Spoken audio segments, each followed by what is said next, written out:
Getting ready? Tell me when. Are we on now? We're on. Okay. Welcome to another edition of Mark's Inspiration, The Power Is Within podcast. And tonight's topic, first before we start, it's Claude's birthday. Let's all wish him a happy birthday. He's 20 years old on the 18th. And we're going to have a little cake and party for him tonight after the show. He'll have to get his own gift. He's old enough to buy his own stuff now. Yeah. I bought him enough gifts. Time for them to pay me back. Okay. Tonight's topic is going to be privileged. But before we begin, pick yourself up a copy of Coming Back Home, The True Adventure of Mark Daniels. I was interviewed last night by Trey Morgan. Check him out on Facebook at The Masculine Throne, Trey Morgan, and we will put a link in the what's it called? Description. The description. Yeah, that's it. For you to follow that, you can check that out. I really enjoyed the interview with him last night. I was pumped up when we got done. It was a pleasure that he asked me. I was honored. So tonight's topic is privileged. And what do we mean by that privilege? The reason we brought that topic up is because of just this. We offered. The podcast lasts about an hour or an hour and a half. Tonight we may only go a half an hour. We offered $100 per person to be on the show. We asked if there were any young ladies out there, 18 year over, who would like to be on the show. But yet, they're all afraid to be on. But yet, they claim to want a job and they want to make money. At least that's what my kids tell me, that they're always complaining about not making any money. They don't have enough money. Now, the younger girls and people under 18, they want it to be on, but their parents have to sign. I try to keep it 18 and older here. So why do you think that is, guys, that they didn't want to be on the show, that they're afraid? Or is it fear, or what is it? What is it? I think that girls are a lot more scared to do types of things like this, and I think they're intimidated by it because there's so many guys here, and they're scared that like a million people are going to watch it, and they're going to mess up on here, and they're going to say the wrong thing, and then they're not going to be able to be on it. But when I posted the 18-year-old people or older to join it, nobody slid up besides the younger kids. But then when I posted that younger kids could be on it if they got a paper signed, nobody slid up either.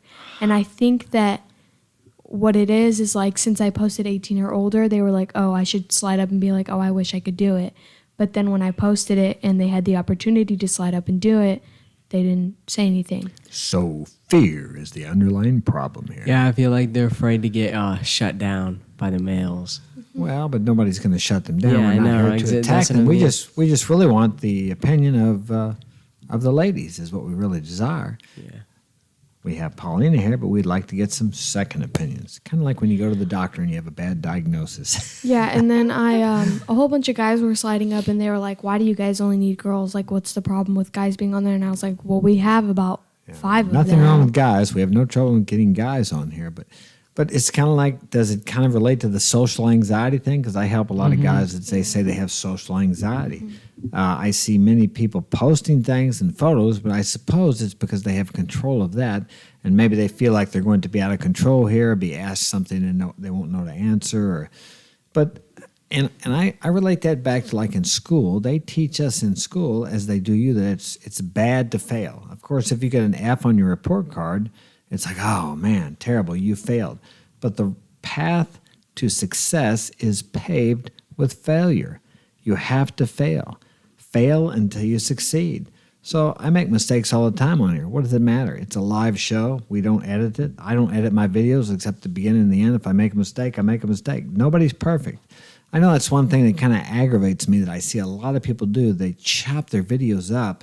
I'm assuming, only a fool assumes, that they're making mistakes, so they're taking out everything and putting it together. But I thought maybe that people like that, but the way they chop things up, I really don't like that. I would prefer, but this is my opinion, that they would start from the beginning and finish to the end. I could see if maybe somebody come in on the show and interrupted while they were filming, but just to go ahead and do the whole thing, because it seems like to me it's more realistic and more genuine when people just be themselves and they make a mistake, because everybody makes mistakes. We learn from our mistakes. Some of them we have to make over and over again. I know I have, but eventually I get the lesson. I think I think it really is about fear because of the fact that, obviously, if you're not on a podcast, but if you watch podcasts on YouTube and all that sort of stuff, you see it like about, I don't know, maybe 10,000 people watching or something like that. So I guess they're afraid of messing up and hearing something in the comments about somebody making fun of them. But the thing is that, like, you're going to mess up. That's just Not part too of much worries here because we're just starting and we Yeah. don't get too many comments and we don't have too many people watching. Maybe at the most 5 to 10 right now. Yeah. Of course, we get more views later on, but what's the deal? What's the point or what's the fear I think of failing? I think they're scared that like they're gonna get bashed in the comments where they're like people are gonna be like, oh, she messed up, ha. Like that. I feel like that's what goes through their head because I guess you could say now in like today's social like society, like over the internet and stuff, when people go live and they say something stupid, a whole bunch of people are like, or they mess up on a word or something, they get constantly made fun of and like videos gets made of them. But that's like famous people, so they think that if they get on here, the same thing's gonna happen to them. The haters. And most of the time, too, the people that are going to hate on you, the people that aren't doing anything, who wouldn't do the same thing as you. Exactly. So, I know I've messed up a couple times on here. I've gotten nervous. My face has gotten red, but I still continue to come on. Yeah, I mean, we learn from mistakes. I noticed I was blinking quite a bit the other day. And I started watching other people, but they blink too. But I just felt like I blinked a little more than most people, so that's something also. But we get back to the privilege part. We live in such an abundant country. I just came from Walmart, and if you look around there, we're definitely not lacking on food here in this country. I won't go into detail on that, but I think you all know what I'm talking about. And another thing is, we have such an abundance here. You're offering $100 for an hour on a Saturday night at 6 o'clock, and yet no one jumps at that opportunity. I mean, is $100? I thought $100 was still $100, but I think we offered a little lower first. We didn't get anything. We offered $100, but I think the fear, and we don't have the hunger here. People don't need anything. Yeah. Actually, we have so much that we just have no needs. There was a time when you'd offered something like that, and people would have been knocking on the door to be. I mean, for an hour and a half, $100. Where are they going to make that? They're not going to make. You got to be a lawyer to make that time. Well, they probably make more than that now. But Not only that, but what was I going to say? Most of the time, because of COVID, people are either staying home or rarely hanging out with friends. So, you start. How do I explain it? You start getting nervous. You're not comfortable around people, yeah. And the thing is that you're so used to being comfortable at home that you don't have to worry about messing up or anything like that. And if you're hanging out with friends and you mess up, like it's just not uncomfortable because you're around friends. But obviously, they think we're going to be in front of 10,000 people, so they're afraid to say something that they're going to mess up on. The thing is that in a podcast, obviously, you have enough time. Like, if you ask us a question, Henry will talk, Paulina will talk, and then I will talk. That gives you enough time for you to put your input in.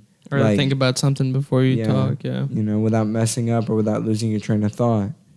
But a lot of people are afraid that that's what's going to happen. And that's the thing, too. You got to kind of just step out, face your fears sometimes, I mean, I know there's been a couple times when I've messed up on here, but then I just keep going. I don't just shut down and be quiet. Yeah, and usually when people lose their train of thought on here, like I've lost my train of thought a couple of times. I know you guys have too. Gonna call us out like that? I know that like usually if you lose your train of thought, somebody else has something to say. So while you're thinking about what you were going to say, the other person's talking too, so it might give you an idea of what you're going to say. It's like It's kind of like we kind of are all helping each other out on here. It's like unless instead of us sitting here and being like, oh, I lost my train of thought, and then everyone just silent, somebody else comes in and says something they were going to say. Jumps in on the subject. yeah, I lost my train of thought when I was listening to you. I wanted to ask a question. Why is it that you're not afraid, but you think you're 14 years old, but you have no problem getting on here and speaking? And actually, when we have this thing going on, a lot of times I have to shut everybody else up so you can get in there because you always have something good to say. I think I'm not so afraid because of the fact that you've taught me to step out and face my fears and like not be scared to talk to people. So I'm kind of used to being on the internet talking to your fans, even if I don't know them, whether or not you usually like. I remember one time you took me to Little Caesars and I was like, I don't want to go in there and order. I'm scared. And then you made me order. Like you make me step out of my comfort zone. So I think that's why I'm so comfortable just being on live, and because I'm related to you guys, so it's a lot easier to communicate with you. And I just think of it as like the camera's not even there, it's just us talking.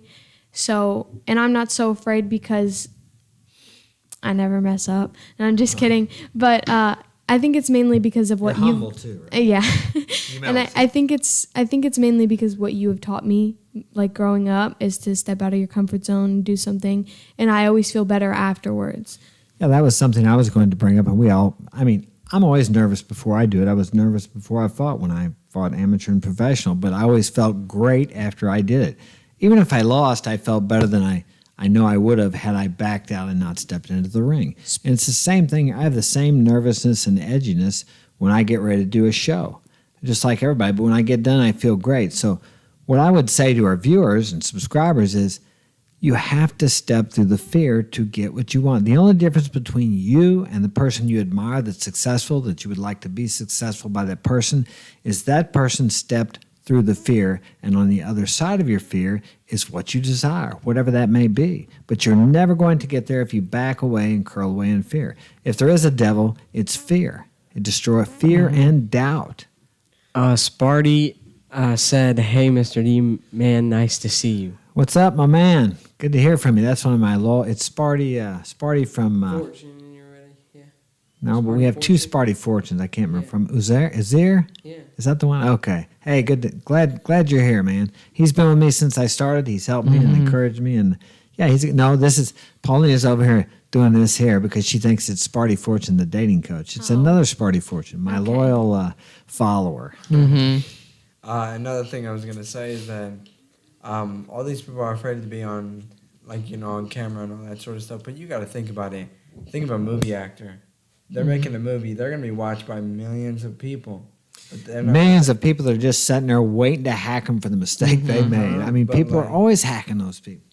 But most of the time, a lot of those people have so many followers that if you DM them, they're not going to be concerned. They're not going to be concerned about getting a DM. They probably don't even look at their DMs. Maybe they Yeah, have I somebody doubt it. that reads them, but yeah. But they don't really have to worry about that because, they have more important things to do. If you have more important things to do, like following your goal or following your missions, you don't have to be concerned about a person saying something like that to you. There's always going to be people saying things about you, really. And I've said this before. It doesn't matter what anybody says or thinks about you or me. But what does matter is what I think about other people and what I think about myself, because that is the only thing that really affects me. Now, if I allow whatever they say or do toward me to affect me, that's different. Then I'm taking that on myself. But no one can hurt you unless you allow them to. And no one can disrespect you unless you first disrespect yourself. Yeah. What does it matter what they say? If you're okay inside, and that's something we could talk about also, is offenses. It seems like everybody's offended about everything. I listened to a guy talking today on the show.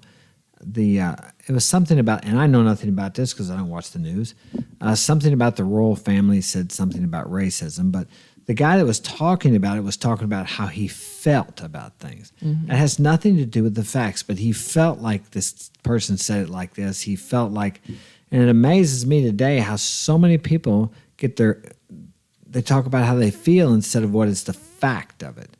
And if you get into feelings, well, there's no right or wrong about feelings. I mean, it's okay to feel offended, but to make such a big issue about being offended. I've been offended since they called us, everybody gets picked on at school. I was called all kinds of names. They made fun of my name. They made fun of my brother. They made fun of everything. But this offense, and that's another thing I think is strange too about words. Words change meaning as time goes on. The word quarantine used to mean if you were sick, they quarantined you. But since this last health crisis, they were quarantining healthy people. Another word is gay. Gay used to mean happy, but now it means homosexual. Another word is queer. If you called somebody a queer back when I was a kid, that was fighting words. But now that's a word used in the LGBTQ whatever community, and it's okay.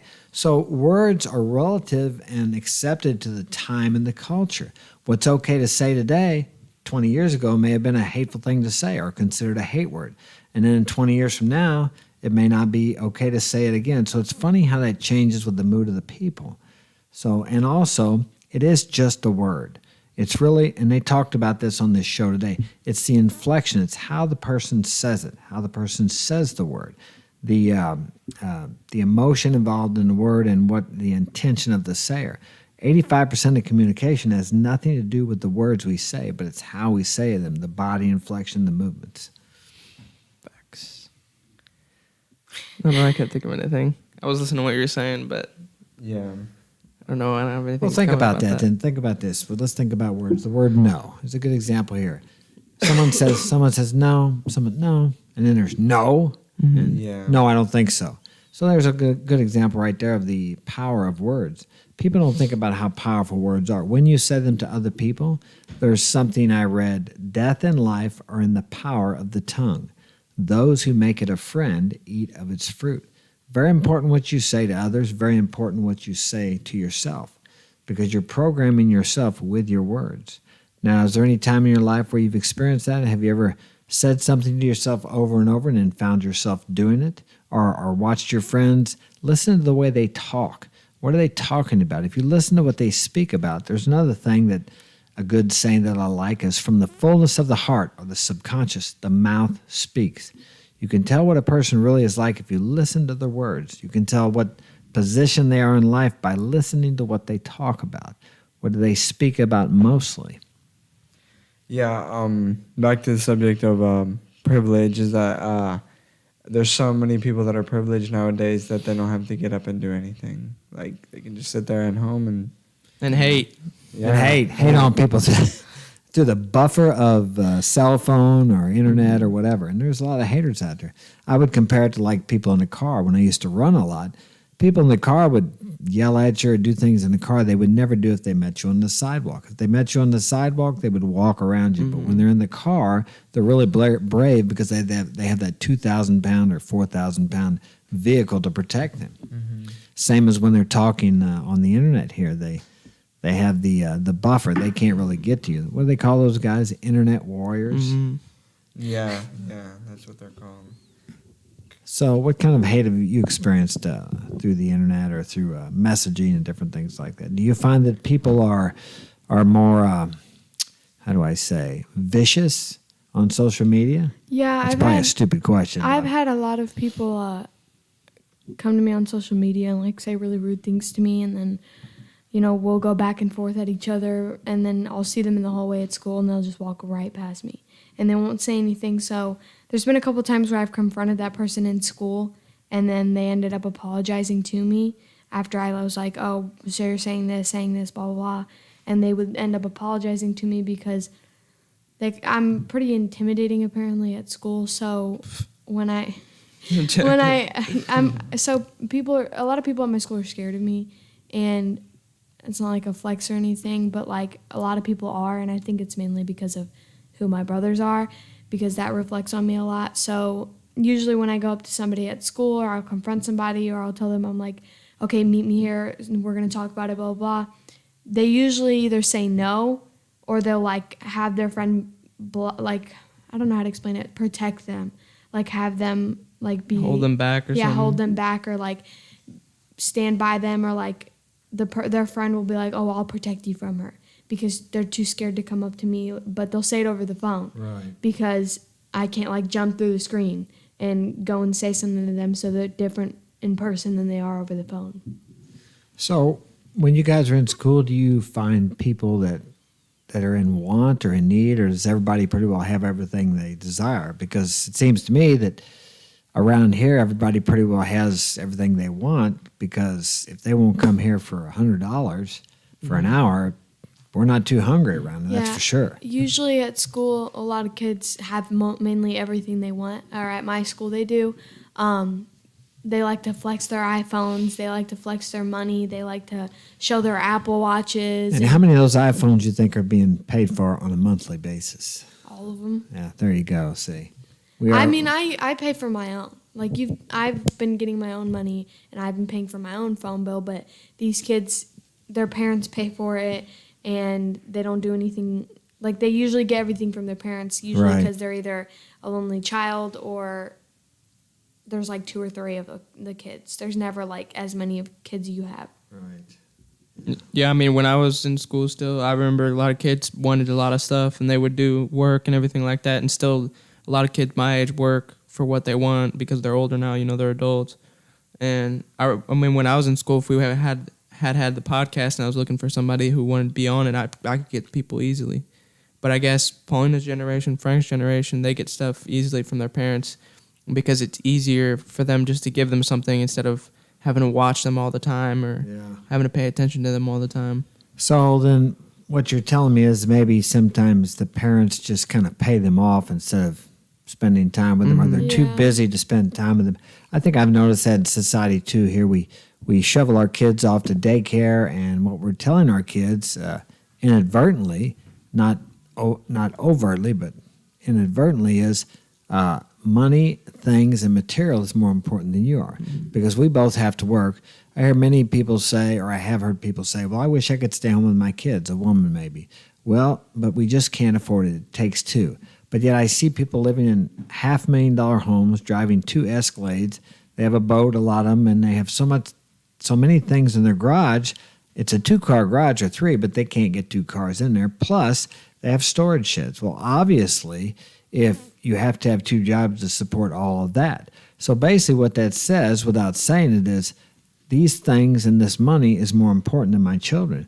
Because when I was a kid, almost everybody had 2-bedroom houses. Some of the women didn't drive, and most of the women stayed home. And the only people that had larger houses were the lawyers and doctors. And even those houses today are nothing compared to what I see people building, young couples that are married with a kid or 2. And then they both work. And how much in this privileged society, a woman would have to make at least $30 to $50 an hour to justify financially putting her kid in daycare, because that's expensive, plus the time you're staying away from them. And then by the time they get home, they're too tired to really have any energy left for the kids. And you have someone in a daycare who's a minimum wage daycare worker that's imprinting their values upon your children. Yeah, another thing I was going to say is that when people, like, the reason people want to join this podcast is because, for starters, they expect something. And then second of all, they think, okay, well, how is this going to, how is this going to benefit me? Being on this for like an hour or something like that. And then not only that, but they expect, like, sometimes they expect more than $100 because they're so materialistic that they think, like, if they mess up on the podcast, they're like, all right, well, now that I have this $1,000, I'll go buy a new pair of shoes, I'll buy a new shirt, and this and that. And then they're like, all right, I want to come back to the podcast thinking it's gonna do a difference. Right. Well, I don't think the money's the issue, because we have at least in this community where we're at, nobody needs money. So even if you offered $500 or $1,000, you may get someone, but still, in all, the fear surpasses the desire and the pleasure they would get out of the money. Yeah. So even though you raise it, I thought, sure, if we raised it up to 100, someone would want to be on. But even that doesn't bring them on, because everyone is so comfortable. In our privileged society, everyone is so comfortable, we have no needs. If you made the same offer of $20 in, like, say, Colombia, South America, you'd have a full house. But yet, so I would say you would have to appeal to some other desire of people. But then again, for, like, example, like Fresh and Fit down there, they have quite a few girls on there. I don't really know how they get the girls to come on there, but I know the girls benefit as far as they always give their social media on the show, which I'd be glad to do, and they get notoriety and more people get to know them. But in our community, it's quite different from Miami. A lot of people don't want to get out there. They don't want to put their name out there because of fear of rejection or hate. They have the same thing down there, but I see with the women down there seem to be a little more bold than what they are here. What are your thoughts on that? I mean, yeah, a lot of people around here they're comfortable where they're at. They'd rather just kind of post a few pictures every once in a while and just make it easy for them. They don't have to step out there and really show their face anywhere, or maybe mess up. Right. So it makes it more comfortable and easier for them to do. So it comes back to comfort. We're in such a comfortable society. We're killing ourselves with comfort, I think. We need to take some risks to have a. It's funny how we're so comfortable that people have to bungee jump, skydive, what else? Extreme sports. Because everything is made so safe, we have no risk. And I think that spills over into people's lives because, as I've said before, less than 1% of the people have written goals. Because when you write down a goal, it becomes real. And guess what? If you have a goal, you're going to have to take some risks to achieve that. It's strange how everyone are funny, how everyone admires people like Elon Musk, Jeff Bezos, Mark Zuckerberg, these people who are giants. But yet they only see the success. They don't see what these people had to go through voluntarily. Mm-hmm. The sleepless nights, the worrying, and all these things to get to where they are, the fears they had to step through. And, that's the only way you're ever going to find success is to step through each fear. But when I read something the other day about give a man, this isn't it, but give a man a steak and $1,000 a week and you can kill him. You can take away all his desire, something like that. Basically what it was saying was you can make a person comfortable and it takes away their will. Mm-hmm. You always have to be stepping out of your comfort zone if you want to be more than just average. If you want what you've never had, you have to do what you've never done. And if you want what other people, someone you admire has, you have to do what they've done, which is always stepping out of your comfort zone. Yeah. One thing I was going to say is there's this really popular TV show called Squid Game. And the thing was, it got rejected multiple times, but then finally when it was on Netflix, I think it's probably the most watched show in Yeah, I read about that. Time. Yeah, and that's a good example. And there's countless examples of that. People see the success and they think, oh, he got a lucky break or he was this, he was that. No, it's persistent, consistency, perseverance. Those are the recipes for success. Some people say persistence is all powerful. You have to persevere in the face of seemingly insurmountable odds, adversity, and disappointments and discouragements, and press on.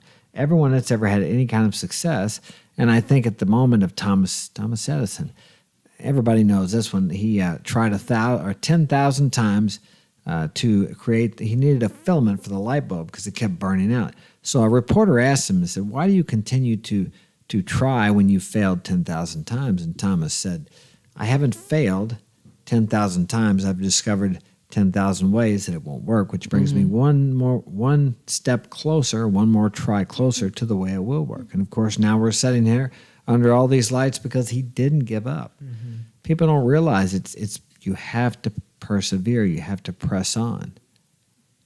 I was gonna say too, and a lot of people want to be millionaires and all this stuff, but you have to build the character to be able to handle that type of money. And that character is built by by pressing on and persevering in the face of insurmountable odds, in the face of adversity, in the face of people laughing at you. Mm-hmm. If you tell most people your dreams, if you have big dreams, they're going to line up all the reasons why you can't do that. And a lot of times it's your closest friends and your family, not because they don't want you to succeed, but it's because they don't want you to be hurt, because they like you. They don't want to see you get disappointed. They don't want to see you fail. They don't want to see you upset and bummed out because you didn't get it. I mean, tell anybody a big dream, which is really a good thing not to tell people your big dreams, except unless it's someone who's going to encourage you and support you. Best to keep your big dreams to yourself, or if it's someone that you have to have their cooperation. Like in this here, I have to have your all's cooperation so you know what's going on. You know I don't know if you know my goals, but you know the direction I'm heading in. Because I need your help. And I wouldn't be able to do this if it wasn't for these guys, because I didn't know what a thumbnail was. I didn't know what a hashtag was. I knew nothing about any of this. Frank set all this up. You guys taught me how to do thumbnails. You taught me how to do hashtags, and I'm still learning. And it was fearful. I mean, Henry came up there one time, and I was just like, I want to pull my hair out. I had so much stuff to do. And he says, just do one thing at a time. And that's what you have to do. If you want to be successful, what people do sometimes is they think about all the things they have to do. But you only have to do what's in front of you right now. When you get that done, then there's something else. Mm-hmm. That's the way to success. It's not trying to do everything at once, because you really can't see the road to your success. You can make a plan, which is good, but that plan will unfold to you as you go. And you have to be flexible. You have to go with the flow. And sometimes it may lead you to something that you never even dreamed of doing. But in the end, you'll find out that is what you really wanted to do. But if you don't set off in a direction, if you don't set sail, you will never reach distant shores. And if you don't take your foot off of this shore, you will never set your foot on a distant shore where your dreams lie. And another thing we were talking about the other day is you're either moving forward or you're moving backward. There's no setting in one place at a time. No neutral. Yeah, no neutral. And we talked about that the other day, because I remember when I was partying a lot, for me, I thought I was just in neutral, but really what I was moving more backward. So, Yeah, it's really hard to, you can't see that a lot of times, and I did a lot of partying when I was younger. It's almost like it takes it away from you slowly, and then one day you realize and look back, you think, I'm not doing anything anymore.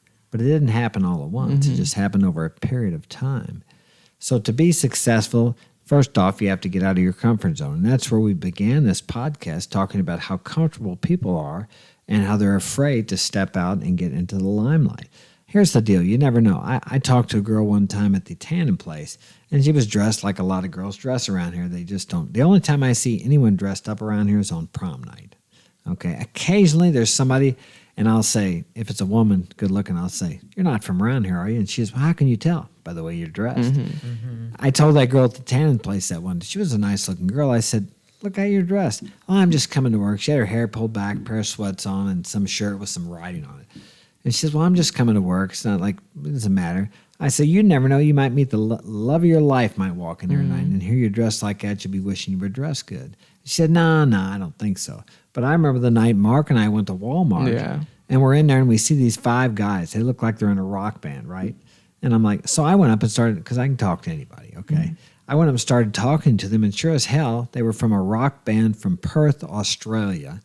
And what had happened is they came here for a music festival in Lincoln, Missouri. Well, the driver brought them to Lincoln County, Troy, Missouri. So they were stuck here for the night. And so you just never know who you're going to run into. So it's always good to look your best. And I see that a lot here. The way people dress, they don't. I believe that a lot of people say you shouldn't judge a book by its cover, and I agree. But people do judge you by how you look. They judge, yeah, Frank? Okay. They do judge you by the way you look. You never get a second chance to make a first impression. So make that first impression your best impression. You may meet the person that's going to connect you with someone who's going to help you achieve your dreams. You just never know. And when you dress well, you feel well, you walk straight, walking with good posture, all these things are important. The way you present yourself shows that you respect yourself, or it shows the lack of respect for yourself. I find it strange. I drove through the car wash the other day. Everybody's out there washing their cars and making them beautiful. But yet, when I look at the people, their hair is not made, or their hair is not combed. They're wearing some old dirty T-shirt or some old thing, pair of old sweats, maybe some flip-flops or whatever in the hell. None of them, or at least most of them, none of them are dressed. But yet it's almost like they show more respect for their car than they do for themselves. But they had to pay for that car. What we pay for, we value. And what we don't pay for, we don't put as much value on. But the reverse is true. You're much more valuable than any car. I mean, look at what insurance companies price, like on your arm. That's probably worth $1 million, your leg, a couple million. So even if you go that route, look at the value you have. A kidney, if you gave someone your kidney, that's a life. That's worth a lot of money. But people don't realize, because it was given to them. When things are given to people, they just take them for granted. And that takes us back to comfortability and privilege. Here in the U.S., everybody grows up with a washer and dryer or a stove. They don't think anything about it. They almost feel entitled to these things. They feel entitled to clean water. They feel entitled to hot water. They feel entitled to electricity. When many, many people, I don't know how many, probably about 80% of the people in the world don't have these things. We live in a land of abundance. This is like a paradise here, but most people don't even realize it. You all lived in Latin America, so you know the difference, but most people don't. Big facts. You're a quiet group tonight. Think about that. If we get cold, all we have to do is go up there and turn the heater up. If people in other parts of the world get cold, they got to go out and look for some firewood. But the deal is when you grow up with this, you just don't appreciate it as much because you don't know any different. The reason a person can know great happiness or great joy is because they've known deep sorrow and deep sadness. It's the same. The reason I can appreciate this is because I lived somewhere else where I didn't have it. I lived as the natives did where I lived. And we had a cornstalk kitchen. We went to the market and bought food. I walked everywhere I went, didn't have a car for a long time. And the street I lived on, the people were going up the mountain, which was a volcano, with mules to go up there and farm the ground. There was fleas there, and it was very native Central American. I don't know if you guys remember that or not. I don't remember much. Another thing I was gonna say is how we were talking about the podcast and like fear of failure. Well, we just for a second we didn't say anything. We were quiet. But then the thing is that you ended up taking over and you brought that up. See, like, if one of us ends up losing our train of thought or we can't think of anything to say, we always have somebody that's going to end up taking over and saying something. Yeah, well, what I would like to do is get some ladies on here so we could get their opinion on what were we talking. Oh, yeah, we were going to the topic tonight of what is cheating, what constitutes cheating. We could talk a little bit about that now, being as we've been all through the privileged deal here. So, Paulina, what do you consider cheating? Do you consider cheating just when you actually have a physical contact with someone who's not your boyfriend? What is your idea of what is cheating? Do you want me to explain like what I think is cheating like on a person, or what I think is cheating when they're like cheating on me? Oh, well, there's a difference. Either one or It's both. the same, but I was wondering. Okay, so I think, in like my opinion, I think cheating is giving another female the attention you're supposed to give me. So, like complimenting her, or going and hanging out with her more than me, or just giving her the attention you're supposed to give a girlfriend. Like if you're giving one of your friends the attention you're supposed to give a girl you're dating, I consider that cheating. How about you, Henry? What do you consider cheating?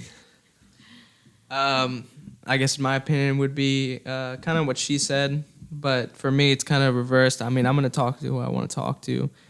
And like I've told any girl that I've ever been with, well, I won't say ever been with, but since I've been with, I'm going to talk to who I want to talk to. And if you don't like that, well, you can go find somebody else to be with. I mean, and I'm not going to put all my love and support and everything into another girl, but I'm going to have the same energy that somebody gives me, I'm going to give it back.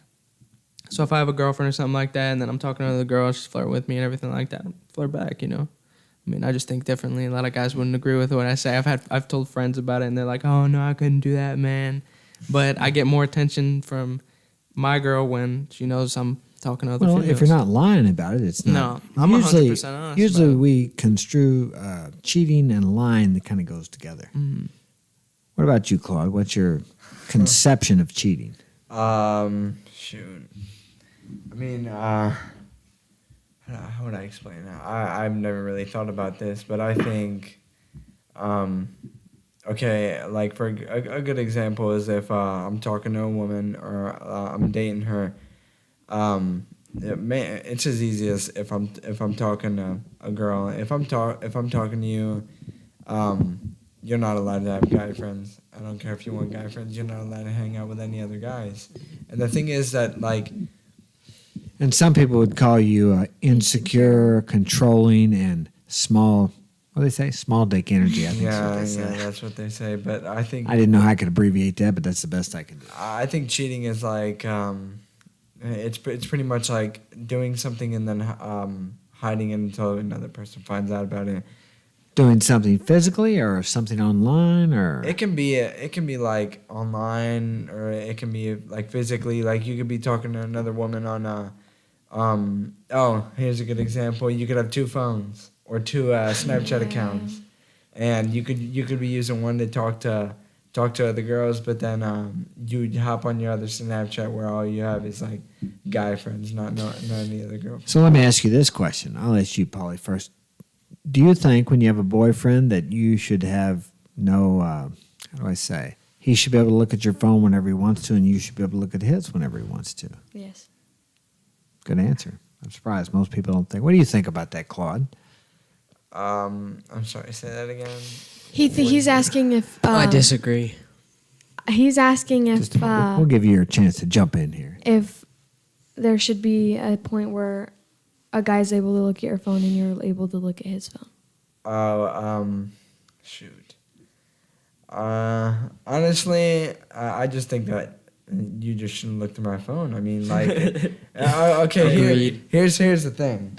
If you find something that's not that isn't gonna make you happy, sucks. That sucks. You decide to look through my phone. If you find something that isn't pleasant to you, then that's your own fault. because obviously you're gonna Well, find something. And this that is the you thing don't too. find What a pleasant. lot of girls would say is like, okay, well, if you find something on my phone that you don't like, then don't come crying to me about it or something. That's what girls have said. They've said that before. I've never had it said. To Yeah, me, and but- some girls are like, it's all about the trust. Then why do you have to look through my phone? Well, and that's the thing. Well, Okay, so for my situation, a good example is my situation. I have a relationship, but it's okay. So my girl's loyalty is to me, and I'm loyal to my girl. You know, I take care of her and everything like that. But I can talk to whoever I want to and however I please. Now, if I ask to look at her phone, she's gonna hand it over. I'm gonna look at it. But Yeah, if she, without a big fit about it, throwing a but fit. if she has to see my phone, I'm gonna state what I've stated in the beginning.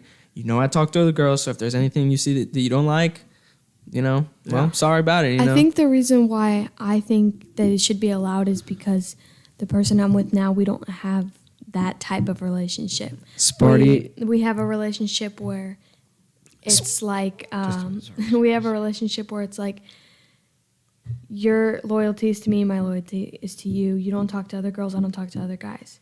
Like I don't care if he like is talking to other girls like as in like class or something, because I'm not too worried about it because he's with me for a reason and I'm with him for a reason. But I set it up myself as to not talk to guys. Right. So that's my own rule, is that I don't talk to guys. And I don't care if he goes and like talks to girls in class, but if he's going and giving another girl attention like that he's supposed to give to me, that's different. But then back to the phone, would you check and see her? Would there be a problem if you said, "Can I see your phone?" Would he be angry? No, Would you be angry if he wanted to see your phone? no. Okay. Then what? Sparty's got a question. Frank, what's up? he said, I can allow a girl to use my phone, but not my bank information. Your Yeah. bank information, yeah. Well, it's just depends on. Well, yeah, some people have their bank information on their I guess phone. it's I guess that kind of relates to like how your relationship is. Like them seeing your phone or not is how your relationship goes between them. I mean I've looked through Braylon's phone before, and that's always because like I always have these kind of feelings, like gut feelings, or like I'll need reassurance or something. So I'll go look on his phone, and then usually since I'm looking on his, he'll go look on mine. But like I never find anything, and I'm never really looking for anything. It's kind of just I'm sitting on his phone. It's not like I'm looking for a reason to be mad at him, or I'm looking like for a reason to find out, like say he's talking to another girl. You're not looking because you're suspicious. Yeah, I'm looking because I need a tiny bit of reassurance knowing that I'm the only one he's talking to. Well, here's another question. I've seen this on Fresh and Fit. They asked the girls, if you have a boyfriend, and I think it's like they might have said if you're dating, and your boyfriend asks you to get off Instagram, would you get off of Instagram? Would you get off of it, or would you break up with your boyfriend? I think like 7 out of 10 of them said they would break up with their boyfriend. I didn't know this, but the last girl I dated had about 19,000 followers, and I knew she had that. But I didn't know that actually Instagram is somewhat like a dating site. Mm-hmm. I mean, they get so much validation and attention on there that, and always guys asking them out and this and that. So, but like I said, I was ignorant about that, and a lot of girls never post their boyfriend on Instagram. So what that tells me is they don't want whoever it is on there to know that they have a boyfriend. I mean, unless it's a business or something. Mm-hmm. Why is that they don't want their boyfriend? Because they want to keep their options open. And if they put their boyfriend on there, then that shows that they're not available. Because a woman is always in the game. When a man starts going out with a woman, usually he's out of the game. Because a woman is always getting hit on, but a man actually has to hit on girls. He has to go out there and be the player. And what happens sometimes, Henry said something about it, us as men, we get into a relationship and we quit flirting or talking with girls. And then the girl, all of a sudden, because when the girl fell in love with you or she was attracted to you, you were doing that. And then you stop doing it because you have a girlfriend, and then all of a sudden, she loses interest in you. She is not as attracted to you because she doesn't have any what they call competition anxiety. Now, a lot of girls would deny that, but it's true because you become boring. Every girl wants a girl or wants a man that other girls want. And when you're not out there talking to girls anymore, you become complacent. You somewhat become reliant upon your girlfriend. And you weren't that way when you met her. So you really have to keep your options open. I'm not saying you have to go out and sleep with other girls. That's something you have to make up between your girlfriend and yourself, or your wife and yourself. But what a woman considers cheating and what a man considers cheating is two different things. Loyalty. A woman is more, if a man goes out and has sex with another girl, that doesn't bother a woman as bad as if he went out and spent the night talking to this girl and they had intimate conversations. But a man, if his woman goes out and has sex with someone, that bothers him worse than if she went out and spent the night talking to someone. So they have two different ideas of what it really is cheating. Mm-hmm. Facts. What do you think about that, Polly? I don't. You don't know My mind's kind of blank right now. Claude? I was gonna say that, like, because you were talking about Instagram and all that. I think the reason that a lot of women don't have their boyfriends on their Instagram is so they have options just in case Exactly. they end up breaking Backup up. plan. Yeah, it's always a backup plan. And not only that, but whenever I was talking to this one girl, she was messing around with this guy before her and I started dating, and then after they quit talking, her and I ended up dating, and then the guy that she was originally talking to, I told her to unmad him, and she was like, "Oh, he's just a guy friend," but you guys, all right, but they've done stuff beforehand. So we ended up dating, and then after we broke up, she ended up dating him, the guy who had ended up just. And these women will lay that on you. Oh, you're insecure. You're controlling. It has nothing to do with that. I mean, you don't go out and talk. Like I said, I broke up with my ex over the fact that she never put me on her Instagram, and we ended up getting back together. But actually, it's an insult to a man. If you're going out with a girl and she isn't admiring you and bragging about you, then she really doesn't. She's got something that she wants more. A man's number one need is to have if he's got a girlfriend, is for her to put him as number one in her life. Otherwise, why does he need a girlfriend? I mean, she's not going to put him up above her friends, her family, her Instagram, her social media. Then you really need to find another girlfriend, because you want a girlfriend that's all into you.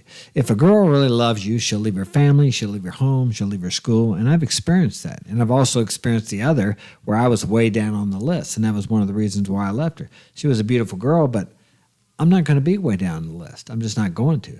But I'd come out of a long relationship. I hadn't dated in 20 years. I went out with a couple girls, and I went out with one, and I went out with her, and I got into this relationship. Had no idea. I was ignorant of social media, of messaging, and all that. But I learned a hard lesson. I studied it afterwards, and now what I realize is you should not even, unless that woman's social media or Instagram account is for a business and she's making money off of it, what is the reason does she even need to be on there? And if she is on there, she certainly doesn't need to be talking to all the guys or posting half nudes on there or whatever, provocative pictures, so she can get 1,000 likes or whatever it is. She's getting validation from someone else. She should only want validation from you if she's really into you. And if she's not, you need to find someone else who is into you. Facts. And then you were talking about how a girl will say, "Oh, you're controlling," or "You're insecure about this and that." I mean, I've had someone tell me or try to tell me that I was controlling, and I was like, all right, that's fine. You think I'm controlling? Go find somebody else then. Exactly. Never argue with a woman. Here, as a man, you need to state your point, and that's it.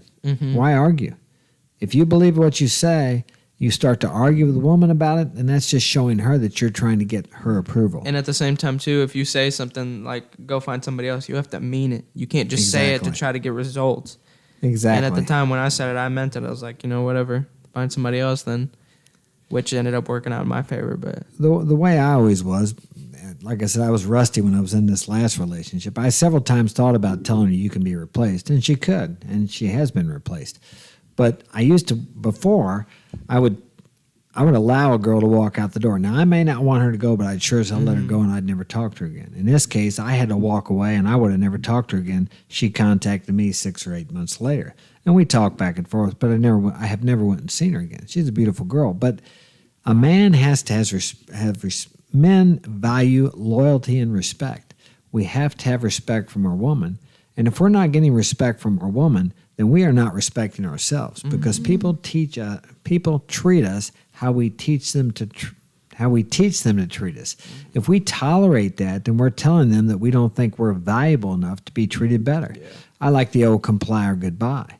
Either she complies with your leadership, and there's nothing wrong with a man being a leader. Men have been leaders for thousands of years. Women really don't want to lead. They may act like they do, but if you allow them to start leading, because in general, women don't like to be accountable. They make a mistake. They don't. How many times does a woman ever say, yes, I was wrong, I made a mistake? It's rare. Men don't like to do it either, but they will do it. And as a leader, you have to make decisions, and you're going to be wrong sometime. And you just, I was wrong, you move on, do something else. Another thing I would suggest to people, if you're in a relationship, do not spend 24/7 together. Paulina, it's a good suggestion for you. Speak of the devil. Because of the fact that eventually after a while, there's no mystery, there's no excitement, there's no, you know what I'm saying? Exactly. It's like, and a woman likes a little mystery. That's something people do. And I've made this mistake too. I've made about all the mistakes there is. I've opened up too much and told too much about myself. And I didn't even tell them half. They really didn't know anything about me, but they thought they knew everything about me because I was so open. And I won't say I was vulnerable, because that's a word I hear a lot of too, is vulnerable. Oh, you have to be vulnerable. I don't think you need to be vulnerable with a woman. You need to be vulnerable with your friends. And I'm not sure quite what a lot of people mean about vulnerability. It's kind of like the buzzword trauma. And what are some of the other ones? There's several other words they use nowadays that seem to be buzzwords they use in relationships. toxic. Frank's giving me the time. Where are we at? 51? 51. 51 minutes. Okay. Toxic. That's not toxic. It was a toxic relationship. I hear women say that quite a bit. Toxic. It's funny though, because the thing about, I've seen this with a lot of women, they'll be in a toxic relationship, but they'll stay in it until the guy breaks up with them, and then that's when it's toxic afterwards. Yeah, he was the toxic one. Yeah. Right? Yeah. I'm a sure believer that if you see on a profile and a girl says no drama, they've had plenty of drama in their life, and they'll bring drama into your life. Exactly. I know my ex told me that you're so dramatic, Mark, and I thought, you're the one going out partying all night, having confrontations with the law, with the friends. All our friends were gay, and other things that she didn't know I knew about. Let me see, what was it? They were at a party one night, and somebody stole somebody's drugs, and there was a big fight. Somebody pulled a knife. I'm like, I don't have any of that crap going on, but yet I was the one called drama. But that goes back to the old thing: you spot it, you got it. If you see it in someone else and it annoys you, more than likely you have more of that in yourself. Pick the log out of your own eye before you take the speck out of your brother's eye. I love that. But it's really true. I have to use that myself sometimes. If someone is doing something that really annoys me, I need to take a look at myself and try to figure out, where do I do that in my life? Because if I can see it in someone else, then I probably do it too. But that works both ways. In a positive way, if there's someone that you admire, something they do that you admire about them, you have that same quality within you.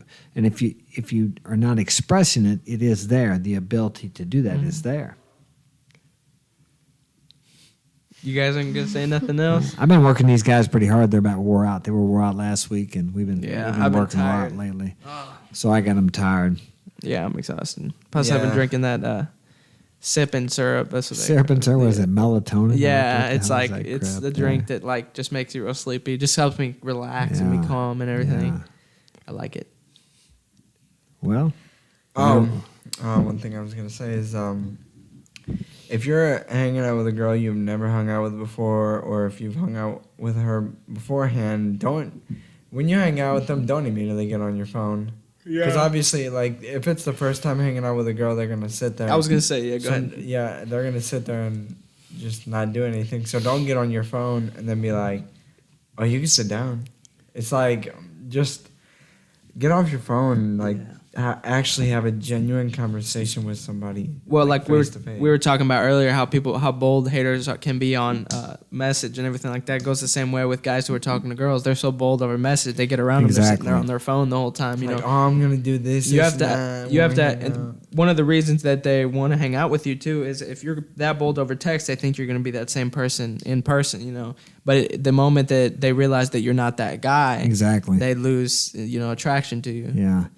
Give me a famous rapper's name. Somebody who's really popular with the women. Who? Lil Yachty. No, Future. Okay, future. Yeah. Yeah. Let's make a hypothetical situation. Future. He meets a girl in a restaurant. He's out on a date. Okay, they sit down. The girl gets her phone out and starts messing with it. What do you think he's going to do? He gets up and walks out. He gets up and walks Hits him out. with the misogynistic laughter. Exactly. So to me, it's annoying as hell. If you're out with a girl and she starts getting her phone, now a lot of people do that because they're nervous, but it's disrespectful.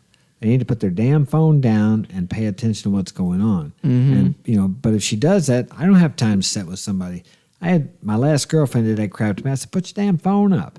But they get so addicted to their phone. But that's another thing. Would you rather be with your boyfriend or would it be your phone? And once again, if they would rather choose the phone, you need to find somebody else. Find somebody who's into you. You deserve to have someone who puts you in more importance than their damn phone. Another thing was that when you were talking about that, one time Tate was on a date with this girl and she kept like talking like, OG Kush, this and that, like talking about weed. smoking and stuff. Yeah. And then Tate got up and he starts walking to his car, and then she's like, and then He said he would be right back or something like that. he was like he like walked down and she's like he was talking about like how she was probably thinking, she was sitting there and he was probably thinking, or she was probably thinking, oh well, maybe he's getting something from his car. Then he turns on his car and then she's sitting there just waiting and he just drives away. Well, let's do this scenario here. I'll ask you guys, and I guess it could probably work for you too. Hypothetical situation. You meet somebody online. Man, they're fine as hell. You can't wait to meet them. They're great. They talk nice. All right, so you're going to meet them at the local Starbucks. You go there, and you're the first one there. You're sitting down, and they walk in. They don't look at all like what they did on their profile picture. I'm gonna tell him, bro. I'm gonna be what do you straight do? up. You It's the ugly. angles. Yeah. I might just dip out. Are you going to have the guts to do that, or what are you going to say? Are you going to say I'm gonna be anything, or are you straight just up going to get with up and walk away? I'll be like, you look nothing like your picture, and she's like, she should probably be like, oh yeah, that was like a couple months ago. I was like, you need to update that day. And I'm walking, I'm like, I think what I would do is I would walk in and then like, I think I would see the resemblance and I'd just walk right out. I wouldn't even like talk to them. And then if they asked why I left, I'd be like, oh, I didn't know you were there because I didn't see you. Act like you didn't see him. No, I'd just be Claude? straight up. You was capping, bro. You look Claude. nothing like Yeah, your. I'd probably be like the same thing as him, like you look nothing like your profile picture, and then they'd be like, oh, like, you know, that was from a couple months ago. I'd probably be like, well, you know, it was nice talking to you, but I need to find somebody who Looks what they look like on their yeah, photos. who doesn't fake what they look like. Because they're being dishonest, really. Yeah. They're not at all what they look like. And I don't understand why people would do that anyway. I guess some people think, well, when they meet me, they'll like me for who I am. But actually, you've already said who you are by being dishonest about how you look. And that's why when I'm meeting people online, which is the main way I meet people because we live in an area where there's just not much around here. Now, you saw when we was down in the city, I met those two good-looking girls. I got to carry on with them, flirt with them, had a good time joking around with them. But that's unusual. I have no problem meeting girls in person.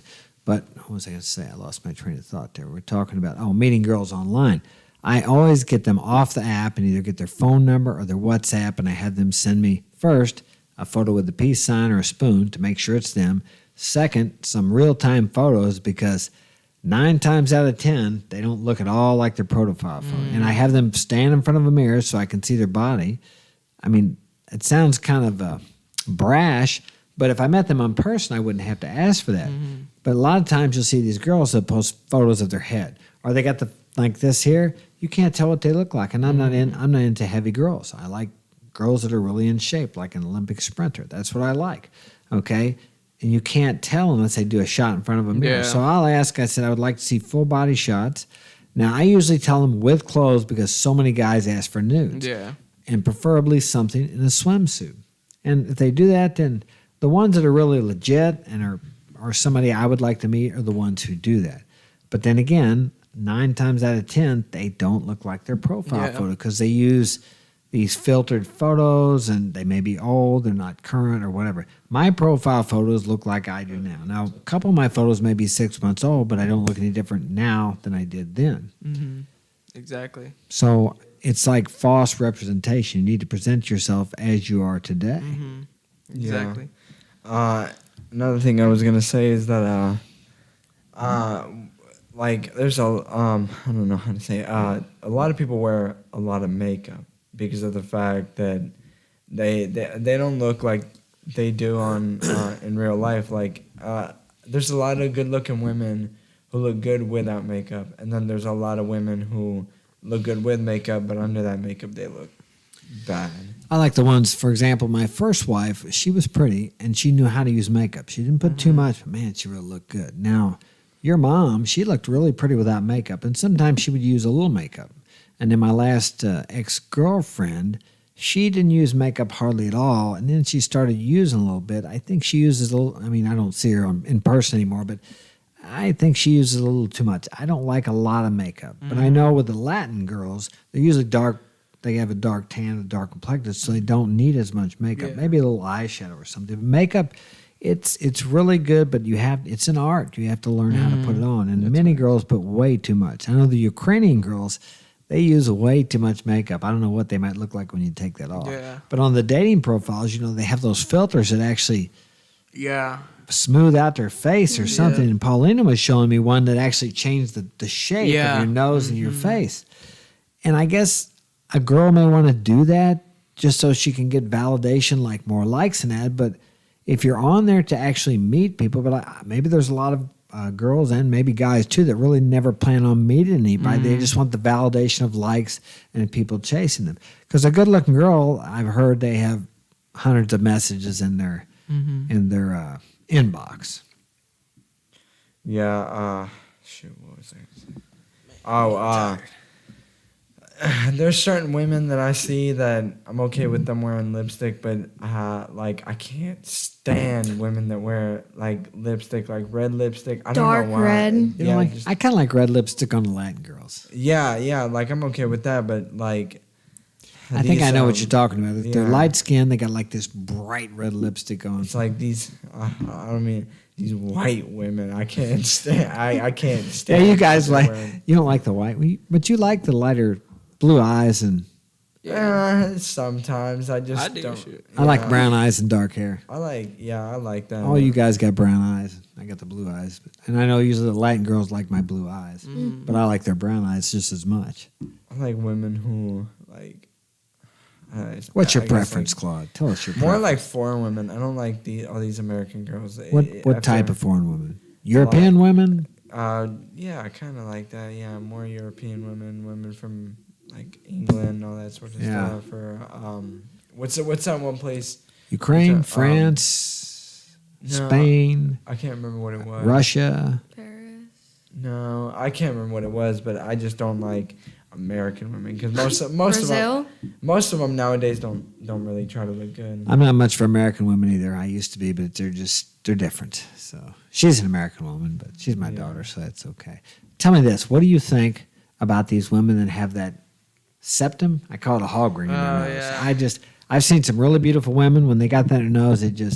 For me, I don't like it, and I'm not much for tattoos either. I love a woman that doesn't have tattoos because it's unique now.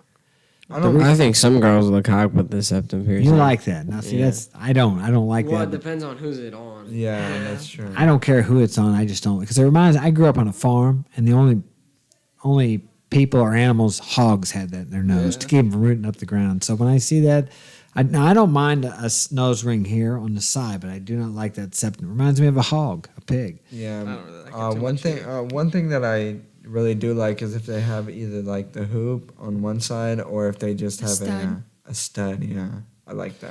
What about Not too much. tattoos? What do you think about Oh, tattoos? yeah, I like that too. I don't. For me, okay, if you can cover them up, I don't really mind at all. But if you got sleeves and you got tattoos all over your legs, stuff like that, I don't really. Well, you know they're called tramp stamps. On their back. Yeah, I don't think I could date a Our woman. our sound and light man is disagreeing with us there. If you have what was I gonna say? If you have a lot of tattoos, like sleeves and all that, I don't think I could date you because I feel like I'm the one being dominated. Well, to each his own. I have friends, men and women, that have tattoos, and they're great people. And I have nothing against tattoos, but my preference is I prefer a woman without tattoos for a relationship or someone that's what I'm attracted to. But everybody, I know some guys really like tattoos and turns them on. So each person, it's just like saying a girl's an 8 or a 10. That's all relative to the person looking. One person may think a 10 is a 5. Another person may think a 5 is a 10. So guys that like women with tattoos, they may knock it up to a 10, where I may think she's a 5 because she has tattoos. There's nothing against tattoos or people that wear them. It's just each person has a different preference of what they're attracted to. Kind of for me, when a girl gets tattoos and she keeps getting more and more, it's like her catching another body. You know, sleeping with another guy. It's like the more tattoos they have, in my mind, it seems like it's just like the more sexual partners they've had before too. It's just kind of what it seems like. Now, I'm not saying that's what it is, but that's just kind of how my mind kind of sees it. Well, I've always been the kind of person that wanted to be different from everybody else. And of course, I'm attracted to people who are different. And so many people have tattoos nowadays. I'm attracted to some. One of the things I ask when I meet a girl online, I said, do you have tattoos? And she'll say, oh, yeah, I've got a couple. And says, don't you like tattoos? I said, well, I don't like them much. I don't. But I would not completely negate somebody just because they had a tattoo or two. But I will if they got them all over. If they have tattoos all over them, I don't even further the conversation. I like them better without tattoos. Like, if you have no tattoos, that I really like that. Yeah, I don't mind I really don't mind them as long as they're not. You can cover them up and everything like that. Yeah. Right. I prefer them to be able to cover them up. Yeah. I just, what about you? What do you think about guys with tattoos, Paulina? I don't really care. Either way? I mean, Do you I want a think tattoo? You asked me for a tattoo. I do didn't want you? a tattoo, but one that I can cover Are up. you 18 yet? No. No. No tattoos. But I don't have any. I think it's the same as them as long as you can cover them up. Yeah. Then I'll be okay with Well, it. Claude, you have a tattoo, and your brother Mark has a tattoo. Yeah, but I got a tattoo I can cover up. Yeah. And Frank's you got a million. Yeah. Frank's got about 10 of them. You guys got permission from me, and I signed for you to do it. But Frank got his on his own without permission. Unprofessional. Unprofessional. How many Yeah. you got, Frank? 4 or 5 of them? 5. Ah, gee. I got one. I only plan on like getting one, but the thing is, sometimes I don't like women. He has 6. Sometimes I don't like I don't like women getting tattoos. Like if I'm talking to them or dating them, and they tell me I get a tattoo, because it's like, here's the thing. Like obviously, it's permanent on your body, so why get something that just doesn't have a meaning? Because then you end up regretting it later on. I've been seeing a lot of TikToks and stuff where these guys have these tattoos of a trampoline right here on their hand, and then a little stick figure, and then they go like this, and it looks like he's jumping on it. Well, that's pretty cool. I know Tate talks about it, and I would like to try this sometime. A girl say, I really love you. I love you forever, and all that. I said, okay, tattoo your name on me. And he's actually got 4 or 5 girls to do that. I'm going to try that sometime. Because, hey, prove it. It's easy to say, I love you. You're the most important thing in my life. Get my name tattooed on you. If they really loved you, they would do that. Yeah, a lot of women have either had the name or they have like his little logo. Yeah, they wouldn't have to put it like anywhere. They could put it under their arm or someplace. But, yeah. I mean, actions, you always want to listen, or don't listen to what a woman says. Watch what she does. Because actions speak, and it's the same way with men. Actions speak louder than words. The person can talk about how they're going to do this, do that, but watch them. And also, if you want to know people, look at their friends. Yeah, I don't want to hear a woman tell me, "Oh, I'll do this, I'll do that." I want you to show me you'll do it. Exactly. If they say it, they got to back it up with some action. Yeah. And same way with men. Men talk a lot of crap too. They meet a girl and they talk this, they talk that, but can they back it up? After a while, she gets to see, is he really what he says he is? Can he back up his words, or is he just full of crap? Hot air, as we call it. Have you ever met a man like that, Polly? Huh? Yeah. They talk a lot of crap and then Yeah, I have. act all brave, and then like maybe kind of like this guy, and then the next day or two he's like, he's not at all what he presented Yeah. himself to be. Yeah, I've had that happen before. He brings you flowers the next day and professes his love forever. I can't live without you. You're my everything. If I can't have you, I'm going to kill myself. Oh my I mean, God. guys actually do that. I know It that. Yeah. makes me cringe. The cringe. It makes me want to I've kill never myself. done that. I've never told a girl that, like, if I didn't have you, I don't know what I'd do with myself. I don't think I've lived a long time. I don't think I've ever said that I don't either. think so either. Well, I hope I haven't anyway. If I did, I've conveniently forgotten. Yeah. But I know some guys beg. They'll break up with a girl and they will just beg to have her back. I've never told a woman like, I'll kill myself for you, or I'd kill myself if I couldn't date you, because it's like, shoot, I got a purpose. I can find men. Yeah, I but can at the find same plenty time, more too, women. it's like it's unattractive for women because you're It- putting yeah, all this pressure. Exactly. I You know, value it's my like- I value my life too much to tell you something like that. Like, Well, I'll be honest with you. I felt like dying when I broke a couple of my divorces. I was dying inside, and I felt like biting a bullet after I'd been cheated on and they left me. But I think actually in this house, I was married to one of my 4 wives, and I just felt like such a failure at relationships that I really kind of wanted to bite the bullet. I was so depressed, and I didn't, of course, but I think everybody gets that feeling. But it wasn't so much because I couldn't have her or I wanted her back. It was because I felt like I had failed again in another relationship. And at that time, I didn't realize the value of failure as I do today. Looking back, I'm glad all of those things happened exactly how they did because I learned so much from it. And now I can use my failures and what I learned from them to help other people, younger men, so they don't have to go through what I did, or at least they can go through it and know what they need to learn or what they can look at to try to figure out how they can be better in their next relationship. Yeah. So your greatest failures are your past is your greatest asset if you use it to help other people. And by helping other people with your failures, it actually reinforces what you need to learn within yourself. Whatever you teach someone else actually helps you to learn that better. If you want to learn something, teach it. Okay, we done for the night, folks? We got it wrapped up? I'm worn out. All right, I see. Okay. Kind of Well, losing my train of thought. I guess we're going to wrap it up tonight. We're glad you could join us. And as I said, check out Trey Morgan on the Masculine Throne on Facebook and pick up a copy of my book, Coming Back Home. There's a lot of wisdom in here. I relate everything, not everything, but a lot of things that happened in my life and my relationships and a lot of my adventures. And I wrote this book with the intention of helping other people. And everyone, it's got 5-star reviews on Amazon. I haven't had a lot of, I think it's like 14, 24, I don't know, a lot of 5-star reviews. Everybody that reads it say it's really helped them and it was a valuable learning tool for them. So pick up your copy and we will be done today. And maybe next week we'll get some girls on here so we can get some opposing views or some not opposing, but some, what's the word? Alternate views on relationships and dating or whatever we decide to talk about. So once again, thanks for joining me. And if you want my help personally, you can Google marksinspiration.com. It's my website, and there's information on there. We'll put Trey Morgan's link in the description. And what else are we putting in there? We'll put the books in there, and we'll put my website in there. So we will see you next Saturday at 6 p.m.